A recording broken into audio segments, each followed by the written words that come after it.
आइ हम एक भगवती गीत गावे छी, पसंद आए तो शेयर जरूर करब और चैनल का सब्सक्राइब से हो कर। मैया के अद्भुत श्रृंगार श्रृंगार कनी देखियो, माता के अद्भुत श्रृंगार श्रृंगार कनी देखियो, मैया के अद्भुत श्रृंगार। काली घटासन केस छिलकल छन, काली घटासन केस छिलकल छन, मैया के नैना विशाल विशाल कनी देखियन, मैया के अद्भुत श्रृंगार श्रृंगार कनी देखियन, मैया के अद्भुत श्रृंगार।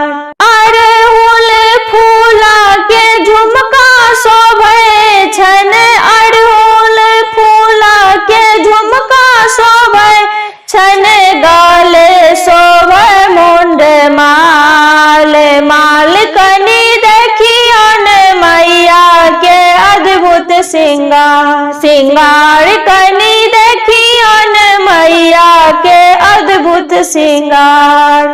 शंख चक्र गदा खप्पर लेन, शंख चक्र गदा खप्पर लेन, सिंगा के केन सवार सवार कनी देखियन, मैया के अद्भुत श्रृंगार श्रृंगार कनी देखियन, मैया के अद्भुत श्रृंगार।